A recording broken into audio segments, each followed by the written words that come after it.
Bular Saudiyani chegarasiga yetgan vaqtida bilishadiki vizasi yo'qligini. Endi nima qilamiz? Orqaga qaytamizmi yoki kiramizmi? Vizasi yo'q odamlarni so'rini ichiga tiqadi. Vizasi borlarni tepaga o'tkazadi.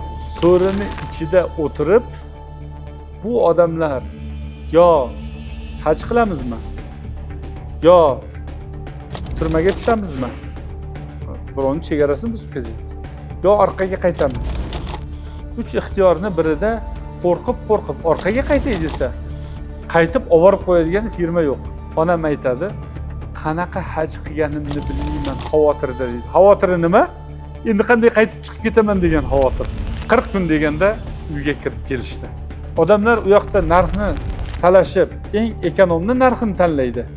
Bu joyga kelib turib, komfortni talab qilishadi. Odamlar har bittasining o'zining uchog'i bo'lib, samolyoti bo'lib yoki vertolyotda uchib keladigan bo'lsa ham, bu payg'ambar alayhissalomning gaplari haj mashaqqat dedi.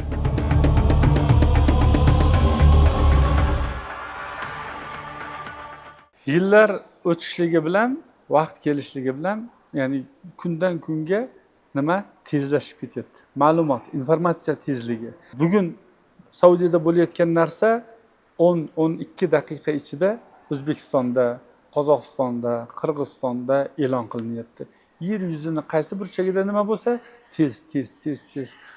Savdo sotiq ham tezlik bo'lib ketib, shu darajada tezlashib ketyaptiki, odamlarning ham sabri o'sha darajada bo'lib qolyapti, ya'ni tezlikda.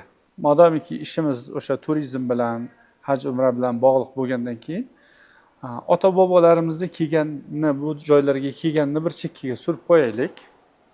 2001-yilga, bundan 24 yil avvalga qaytamiz. 24 yil avval, o'shanga ham 24 yil bo'libdi, subhanalloh. Akam bilan onam hajga keladi. Bu paytda biz yosh bolamiz, hali bu sohani xabarimiz ham yo'q vaqtlari. Ularni yo'l qissasini ozgina aytib beraman, qisqa qilib. Birinchi bo'lib Chimkentdan Andijonga borishadi. Andijondan O'shga o'tadi. O'shdan Bishkekka boradi. Ular hammasi nimada bo'lyapti? Mashinada bo'lyapti. Bishkekdan Eronga uchishadi. Eronda taqriban 1 hafta 10 kun yotadi mehmonxonada nimalarni kutib, boshqa hojilar yig'ilishligini. Erondan avtobusga o'tirib Saudiyaga qarab yurishadi. Hoji boshlari olib kelayotgan firma, shunday kelasizlar, vizalaringlar tayyor, bunday degan va'dalar bo'ladi. Lekin bular Saudiyani chegarasiga yetgan vaqtida bilishadiki vizasi yo'qligini. Endi nima qilamiz? Orqaga qaytamizmi yoki kiramizmi? Hoji boshi odamlarni 2-3 bo'lishga bo'ladi. Ya'ni juda bir qo'rqinchli holat. Avtobuslar kelgan vaqtida avtobuslarni o'tiradigan sidinyalarni olib tashlab turib, yog'ochdan so'ri qilishgan. So'rini ichiga joylaydi odamlarni. Vizasi yo'q odamlarni so'rini ichiga tiqadi. Vizasi borlarni tepaga o'tkazadi. So'rini ichida o'tirib bu odamlar yo haj qilamizmi? Yo turmaga tushamizmi? Birovning chegarasini buzib ketadi. Yo orqaga qaytamizmi? Uch ixtiyorni birida qo'rqib orqaga qaytay desa, qaytib olib qo'yadigan firma yo'q. Ey, meni bunday qilyapti deydigan telefon yo'q. Uydan omonat bilan chiqib ketgan, ular endi qaytishligi nima bo'layotganini uydagilar bilmaydi, qanday qaytishni bular bilmaydi. Tavakkal qilib, o'shalarni aytganini qilib, o'sha so'rlarni tagiga kirishadi. So'rlarni tagiga kirib, Saudiya chegarasidan o'tib kelishadi. Saudiya chegarasidan o'tgandan keyin u avtobuslar bularni tashlaydi-da, qaytib ketishadi. Saudiya chegarasidan to Makkaga borgunicha o'zimizni esir vaqtidagi botinka avtobus deyishardi. Ya'ni tumshug'i bor avtobus bo'lardi. Qishloqlar, shaharlar orasida yuradigan. O'shanaqa avtobusga o'tirdik deydi. Bu avtobus ham 40 dan oshmaydi deydi. Avtobusning o'rtasida teshik katta deydi. Hamma Zerikkan odam borib rulga o'tiraveradi deydi. Zerikkan odam borib, chunki 40 dan oshmaydi. 1 soat haydaysan, zerikasan, nariga ali keladi, vali keladi, o'tiradi. O'shanaqa haydash bilan yurib Arafa kuniga yetib kelishadi. Subhanalloh, qarang, Arafa kuniga. 40 kun, ya'ni 10 kun Makka, Madinada bo'lgan bo'lsa, jami hajlari, boshqalari 30 kun yo'lda bo'lib ketgan. Arafaga yetib keladi. Onam aytadi, qanaqa haj qilganimni bilmayman, xavotirda deydi. Xavotiri nima? Endi qanday qaytib chiqib ketaman degan xavotir. 40 kun deganda uyga kirib kelishdi. Bu yerga kelganda mehmonxona yo'q. Olib kelib avtobusda yotishadi. Avtobusni Minoni bir chekkasiga qo'yib qo'yadi. O'sha yerda qozon o'choq qilib ovqat pishirishadi. Avtobusda yotadi. Avtobusdan turib shaytonga tosh otib kelishadi. Avtobusda borib Arafotda o'tirishadi.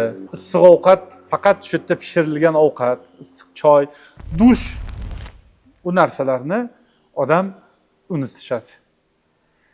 Endi bugungi kundagi qiyinchiliklar. Buni hozir eshitgan odam o'zi tasavvur qila bilsa, ya'ni aqliga kirgiza bilsa, uni mashaqqatini tasavvur qila biladi. Safar yurgan odam. Avvallar 90-yillar safarda yurganlar biladi. Endi bugungi kundagi qiyinchiliklar. Bugungi kunda hojilar, umrachilar yoki ziyoratchilar, safarga chiqayotganlar uchraydigan ko'p qiyinchiliklar. Birinchisi samolyot, uchoq kechikishligi. 3 soat, 4 soatga zaderishga bo'lib qoldi, aeroportda o'tirish kerak. Nimaga? Boshlaydi.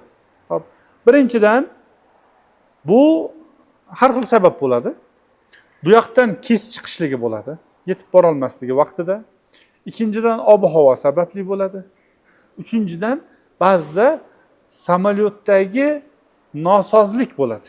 Uni to sozlaguncha vaqt ketadi. Samolyot to'liq sozlash, ya'ni kamchiliksiz bo'lgandan keyin uchishga ruxsat beriladi asli. Har kelganda tekshiruvlar bo'ladi. Xo'p, endi buni odamlar kimdan ayb topadi? Firmadan ayb topadi. Chunki samolyot kechikdi. Uchib kelishdi. Qaysi davlat bo'lsin, keldi. Bu joyda firma, shirkat hojilarga o'sha keladigan mehmonxonasini bron qilib, ya'ni olib qo'ygan bo'ladi. Lekin shirkat bilmaydiki, ikkinchi bundan oldin chiqib ketadigan odamlar chiqmayapti. Bu bron qilgan shirkatning aybimi yoki mehmonxonaning aybimi yoki uchinchi firmaning aybimi? Uchinchi firmada bitta muammo bo'ladi. U ham yoki samolyot kechikkan bo'ladi, yoki samolyot uchmay qoladi o'sha kunida, ular chiqmay turib olishadi. Ha, pulini to'lashligi mumkin yoki bo'lmasa ba'zilar janjal qilib turib oladi. Ayniqsa Afrika davlatlari, Misrliklar janjal qilib turib olishadi. Chiqmaymiz deb. To ularni ha-hu deb boshqa xona chiqqanlarning xonasini to'g'irlab hojilarga bergunicha 5 soat, 6 soat kutishlikka to'g'ri kelib qoladi. Yana janjal nimadan boshlanadi? Firmaga borib tosh tegadi. Endi asosiy bo'layotgan qiyinchilik o'sha joyda. Joylashib olishlik, uchishlik, ovqat masalasi. Ovqat ham bor. Ha, ovqat har xil bo'ladi. Ya'ni o'zini olayotgan nimasiga, to'layotgan puliga, paketiga qarab bo'ladi ovqat. Hech qachon $1000 kelgan odam $1,500 odamni ovqatini yemaydi. $1,500 kelgan odam ham $1000 kelgan odamni ovqatini yemaydi. Har birini o'zining narxiga yarasha bo'ladi. Lekin odamlar buni tushunmaydi-da, nima uchun nima narsa? Odamlar u yoqda narxni talashib, eng ekonomni narxini tanlaydi.